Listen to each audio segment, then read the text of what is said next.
your trusted local news source, KCRG TV9. Welcome back to your trusted local podcast. I'm Becky Phelps, and this is Beth and Becky. Thank you so much for joining us. We are so excited to unpack a few of the top news stories that we have been learning about all this week. Excellent. All right, take it away. Oh, I'm going to let you start this time. Oh, okay. Because usually I just barge right in because that's my personality if you know me, but I'm learning to be more gracious. So Okay. Becky, test me if you must like you did last time and scare me. There are no pop quizzes on this episode of the podcast, but there is kind of a recall to something we talked about a few weeks ago with the AmeriCorps cuts that have been happening. So back in April, you may remember if you've been watching us for that long, now there were some federal cuts that impacted AmeriCorps programs across Iowa and across the nation. That's right. Hundreds of workers, hundreds of programs and communities felt that Vinton in eastern Iowa here was an especially big program that was impacted by those. Yes, and at the time we really wanted to drive home the point, make sure our coverage was clarifying that these were cuts at the national level, because AmeriCorps has a national arm, and then there's another arm that funnels through states, and that was the program back in the day that I oversaw for the Zach Johnson Foundation. That was a state program, and we thought those were safe. We did, and then on Monday, the news came down that a lot of those programs are being cut as well. So I sat down with an AmeriCorps worker in Johnson County who learned on Monday that her whole team had been cut.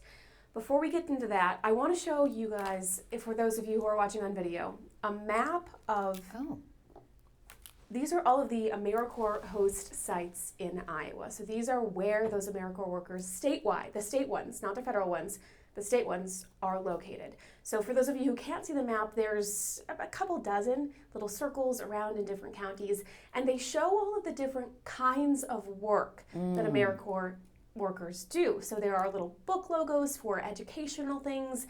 There are environmental things. There's, they sometimes respond to disaster response. There's so many different things. There's some medical stuff on here. So many kinds of projects that they are working on. So that's just to look at how many programs there are across Iowa.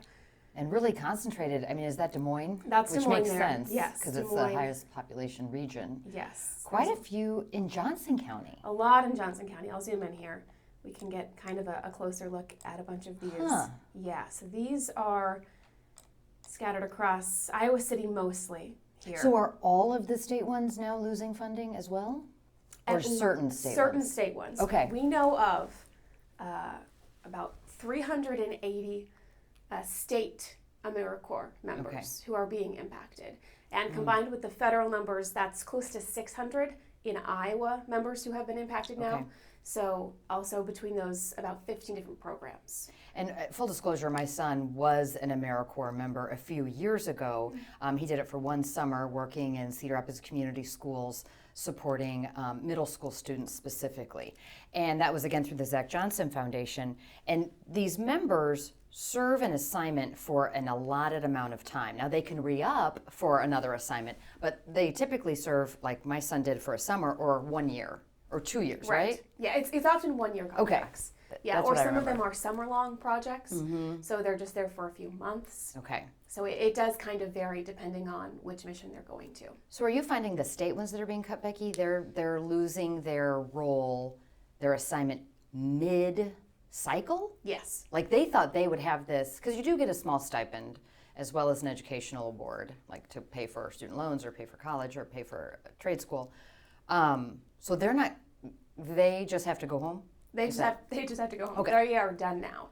So they got a call on Monday, and they said, this is your last day. Got it. And that is about 4 months early for the group that I talked to, which was a group of AmeriCorps workers who were hosted by Burr Oak Land Trust. That's an environmental work that they do. They have hundreds of acres. A lot of it is public land, public parks. I know what's the brewery? Big Grove. Big Grove has a Oh. preserve that they work on. Oh. So a lot of people walk their dogs there. Okay. So they do a lot of work restoring natural landscapes, restoring native plants, things like that. Okay. And so Burr Oak Land Trust has lost their team that they've had for, I think, 6 years now. They've had workers there, and they lost them right ahead of burn season. So they have a lot of work that they were supposed to be doing. And they had another crew set to arrive in 2 weeks. So this is interesting. During Trump's first administration, he not passed, that's not accurate. The president can't pass, that's what lawmakers do. He proposed his budget, what he wanted to see during one of the years they were working on the budget at the federal level. Again, this is during Trump's first term, and in it, it zeroed out AmeriCorps programming. And there was a big push, obviously, within the AmeriCorps community to try to get Congress to hear the call that this is a bipartisan supported thing. It deserves continued support and funding, and the funding stayed. How is the president able to zero out funding after Congress has already allocated it?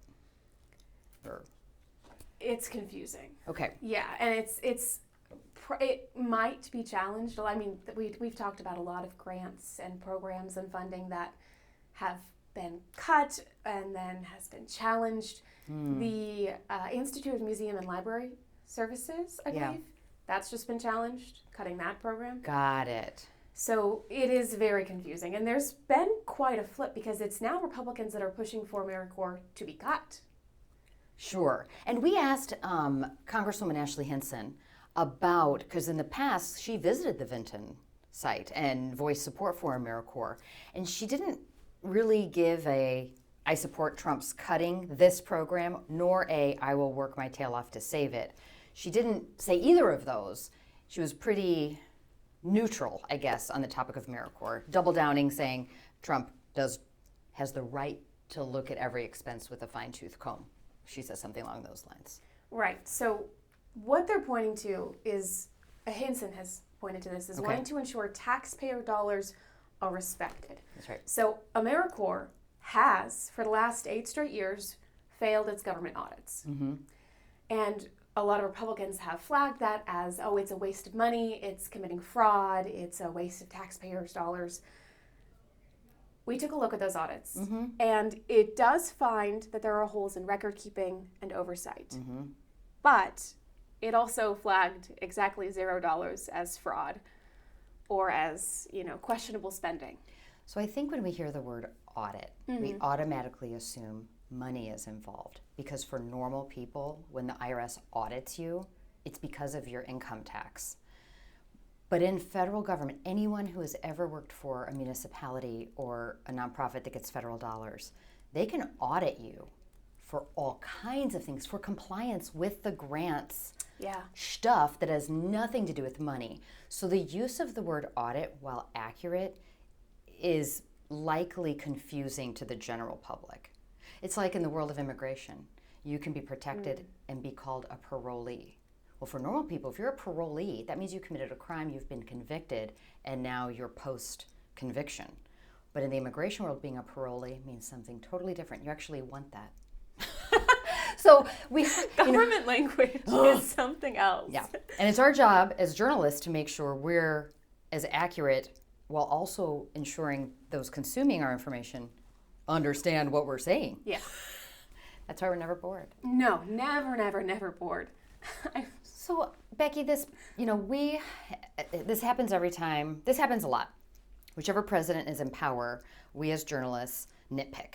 He or she, well, it's only been he in our history, makes a decision, and we nitpick the impact and how it might be negative. Yes. Largely negative, right? Largely negative, yes. It happened when Obama was president, and we would nitpick Obamacare, aka the American Health Care Act. I'm probably getting those words wrong. So I was curious. There's been a lot of nitpicking on President Trump's actions the first 100 days. There have. So I was curious if there had been any polling on, given what you know 100 days into his presidency, would you, the voter, change your vote? So if you voted for Kamala Harris, do you wish now you would have voted for Trump or vice versa? So I found this poll It was done by Emerson, and it just came out last week or the week before. They polled 1,000 Americans who voted or could have voted. Okay. Oh. Which was a very interesting aspect. Oh. What they found was 93% of Harris voters and 94% of Trump voters would have voted the exact same way. Meaning, if the election had been held today, given how much Trump won by 100-ish days ago, he would still win, even today. That's now, so interesting. Keep in mind, he would only win 48% to 47%, according to this poll, and the poll's margin of error is plus or minus 3%, which means it would be a statistical tie. But what we're not seeing, based on this poll, is a wild change of heart for anybody. I feel, and that's surprising. On I think paper, it's surprising a lot of people. It's really surprising. And it's I got this from Gabe Fleischer. He's a journalist out of DC who has been writing online about DC politics and presidential politics in Congress for years, since he was a high school student in St. Louis, Missouri. And I caught it. An article was written about him in the Washington Post. I thought it was fascinating. I'm from St. Louis, and here we are today. So I'm a subscriber to his column that he writes. And the headline was, "Beware the myth of the regretful Trump voter." And there's been so much coverage about people who regret. MSNBC, CNN, I've seen it in the New York Times, people saying, "I wish I would not have voted for our president." When in reality, according to the Emerson poll, people are still very supportive of him today if they were supportive of him on election day. And so it makes you step back and go, how much is anecdotal evidence and how much of it is actual evidence that people are changing their mind? Now, having said that, this Emerson poll also showed President Trump largely has the country against him in two key areas: his position on tariffs and his position on the U.S. involvement in the war in Ukraine. That he seems to be taking sides-ish with Russia. Interesting. Anyway, so I just thought that was interesting aside. You know, we really are talking a lot about how these cuts are hurting a number of people in Iowa, the DOGE cuts and whatnot. Yes, I mean, just people who are being eliminated from their jobs with Yeah. little warning ahead of a contract's expiration date. But that is interesting. That makes me wonder if, maybe a lot of the nitpicking that we hear, a lot of the, questions, a lot of the pushback just comes from people who would have never supported him in the first place. Perhaps. It just makes me wonder. Yeah, it's just food for thought, right? Yeah. And it is our job as journalists to hold people in power to account. So no matter what a poll says, no matter what, we are still going to, when a lawmaker or a president or even a judge makes a decision, if there is an impact, not negative or positive, we're going to pay attention. Mm-hmm. And if people are frustrated or mad, then we largely really pay attention. Absolutely. Well, those are the people that tend to speak up. They call us. They do. They let us know. But they do let us know. We actually heard about this particular group through someone who emailed us, and they said, "Why aren't you covering the cuts to the AmeriCorps members in Iowa?" And we said, "We'd love to cover it more in depth. Do you happen to know anybody?" And they gave us a contact for the Borough Land Trust, who connected us with their crew leads. It is interesting because, not interesting, but the reality is, although you're cutting AmeriCorps positions and AmeriCorps programming, yes, it hurts the people who had that one-year commitment or that summer commitment. There's a real impact for these nonprofits. Huge. Yeah, huge. The Borough Land Trust they have a lot of different areas that they cover. Johnson County Conservation is a host site for the Borough Land Trust, and they had a very long post on Facebook about the impact of not having AmeriCorps workers helping them. It impacts their ability to do educational programs, to do all of these extra things. Mm-hmm. They just don't have the hands to do it anymore. So they are very much frustrated by the lack of communication, maybe even just losing them so abruptly. Well, and that's the thing. If it had come through the budget bill, come through Congress, you would have had a lot of conversations, a lot of lead time. These are quite abrupt. Absolutely. And they were so shocked. I talked to the crew lead. Her name that I talked to was Jill Grime, stewardship crew lead, and she had been working through the Baroque Land Trust for a year and a half. It would have been 2 years in August. She was looking forward to it. She went to school for environmental studies, so this was like a hands-on way for her to get experience and further her career and figure out what she was passionate about. And she talked to me about that day that they got the call and how abrupt it was. Yeah, and I have the interview here, and I'm going to play it for us. So those of you who are watching on video, you will be able to see Jill, and those of you who are just listening on audio will be able to hear her. We were doing a regular stewardship day, so we were out doing some cutting and treating work, which was, invasive species removal. Pretty typical day for us. And I got a call from Jason Taylor, the executive director at Baroque Land Trust, and he said, "Is everyone still at the shop where we go at the end of the day?" And I said, "Yes." And he said, "We need you all to come back to the office. I need everyone there." And we weren't sure what was going on, whether it was good or bad. He hadn't said anything yet. And then, so we got to the office, everyone sat down, and you could tell it was solemn feeling in the room. And he let us know all together that they got the call about an hour before our meeting that our AmeriCorps program funding had been terminated. And then he said, your last day is today. So obviously a huge shock. I would say it was jarring for everyone. No one was expecting it.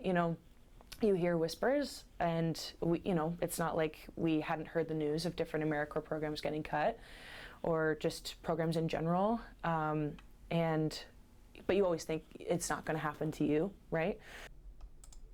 That was Jill Grimes. So she says it best, really, just the speed of which it happens and how abrupt it really was. And now they have, 4 months that they thought they had a position to be working at, and they don't. I can only speak from our son's experience. He did the AmeriCorps program when he was in college, and he was studying math at the University of Missouri-Columbia, Mizzou, and he thought he wanted to go into finance. He loves math. I don't know how we're related. And he knew that would be a lucrative path. And then he, for a moment, thought about being an actuary, which is wildly, popular is the wrong word, in demand. Again, very, very solid income stream with being an actuary. And then he did the AmeriCorps program because he was coming home to Cedar Rapids over the summer. And I was still connected to the Zach Johnson Foundation as a board member. And he just had an incredible experience. It was akin to when he worked at Camp Wapsie as a YMCA summer camp counselor. He always described those as the best summer of his life. Wow. And it just absolutely shifted what he felt like mattered. For a long time, he prioritized money, right? I got to make as much money as I can. I want to have XYZ lifestyle, which I get. Cannot blame him. No. Cannot blame him. And then after serving as an AmeriCorps, he did continue getting his degree in math. And he was just like, yeah, I do not want to do math. I want to do math if it means I can work with kids who are under-resourced, because that's what I just enjoy doing. That's amazing. Experience can really unlock passions. It really, really did. So we, from our perspective, wildly grateful for the AmeriCorps experience. And you can see in her face and hear it in her voice how much she cares about eradicating invasive species. Yes. Very, environmental focus there. So yeah, my heart obviously goes out to those who've lost their jobs and the nonprofits that are impacted. And at the same time, with my journalist hat on, I completely see eliminating programming through the government that taxpayer dollars fund is what Trump promised what he is doing. It's what he was elected on, campaigning for. Yeah. It is. All right. That's what I've got. So my focus, I just want to touch on the mental health special that we did this week. Incredible watch, by the way. If you haven't watched it, Go take a look. And I'll just give you like the highlights, if you will, of the different pieces and why did we do this special and how did it come to be. So about a month ago, so not a ton of lead time, our boss comes over to my desk, Adam Karras, and he's like, hey, I'm thinking of doing another mental health special because we did one about a year ago. And I go, awesome. That is an area of great interest for me. And I always, I've always got a story idea if it aligns with behavioral health stuff. There's so much to cover on that realm. And thank goodness we have a producer, Ellen Ryder, who ushered in and oversaw the entire project. And then we started talking about, so which aspect should we cover? Well, the most awful story related to mental health that has dominated our coverage for a number of days is something that didn't even happen this year. But we didn't learn of it until this year, when a man who was very young, living with schizophrenia in Cedar Rapids, living in a home with family members, he was having what appeared to be a psychotic episode and was threatening others and to hurt himself, and his family restrained him. And after a number of days, he died.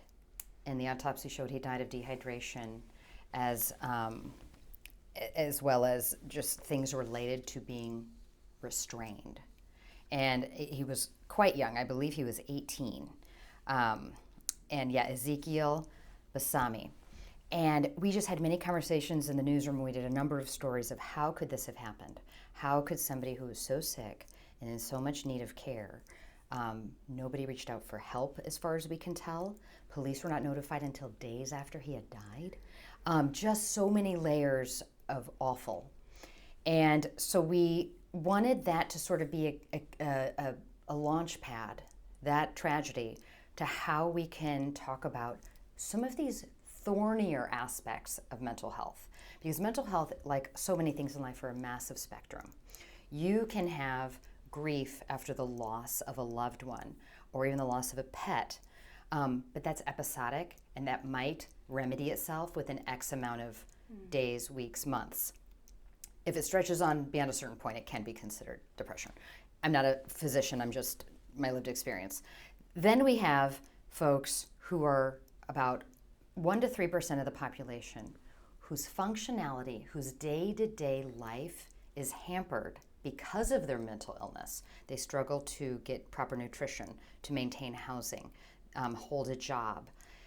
Aspects of existing that are so compromised that they often qualify for disability because we recognize as a society they cannot work. So we really went closer to that end of the spectrum in this coverage area. Talked with Leslie Carpenter, who has an adult son with schizophrenia, and she shared how often culture can get in the way of asking for help. Now, culture can mean a whole bunch of stuff. It can mean your nation of origin, your family beliefs. It can mean faith, what your faith community believes. And that led us to talk to the Archdiocese of Dubuque. Now, Archbishop Thomas Zinkula surprised many in the newsroom, but especially those who grew up Catholic, in his response to the death of a priest in Cedar Rapids by suicide, Dennis Conway. The Archbishop's communication, the email that went out to everybody, was so transparent about what had happened in the passing of Father Dennis Conway, and naming everything with like modern terms, and not saying like committed suicide. That is a distasteful reference for those in the mental health community and beyond. And it just really struck us as like, is Archbishop Zinkula a former therapist? Like, where is he getting this language? And he's so urging people, we are called by faith. It says in the Bible to ask for help. And it was so different than what I think many of us who grew up Catholic, because I did grow up Catholic, where suicide was a sin. And it's still seen as against God for those in the faith. I'm not saying that's at all. But he said, we know more about the brain now. And we know more how mental illness. That's so interesting. Right? So it was really delightful to talk with Archbishop Zinkula and learn how the church has evolved, and also very heartwarming to hear. I did not know Dennis Conway personally, and to hear what an intellectual genius he was, and how many people he graduated from Xavier High School. But he spoke 6 languages? Yes. Yeah. Incredible. It was a difficult story. Anytime you're going to talk about suicide, obviously the topic is very heavy. And I do want to mention, for those of you listening, if you don't already know what 988 is, can you please do me a favor and learn 988? It's like 911, but instead of for potential criminal activity or potential like a fire, it's for behavioral health. We're talking substance abuse. Veterans experience PTSD and don't know where to turn. They talk about they get phone calls from 988 hotline, new moms who are at their wits' end. So, 988 is a catch-all. If you are feeling that feeling of overwhelm and you're like, wow, I feel awful, call 988. Totally free, connect to someone local, and they can help you determine next steps. If you do know what 988 is, my plea is to share it with someone who may not know of it, because we really as a society want 988 to be as familiar as 911, and the poll was more than a year ago, so it's not timely. The number of people who have never heard of it and don't know what it is wildly high. I believe that, yeah. And we're, in the newsroom, we reference it all the time and we tell people. We've got a hotline every story we run about mental health. I'll pull up the 988 full screen. Graphic, Everybody knows what that is, They do not. They do not. They do not know what it is. And it's an incredible resource. It was a heavy special. We all took a little bit of time crying and putting it together because it was... It's important to feel those feelings out. And so grateful that the station allowed a platform to talk about something that does still have stigma tied to it and is obviously not sunshine and rainbows all the time, but so very important. And if you haven't seen it yet, it is online. It is on our website and it is on our Facebook page, so it's very easy to access and it's an incredible watch. We would encourage you to go take a look at it. So thank you. All right. Until next week. Thank you.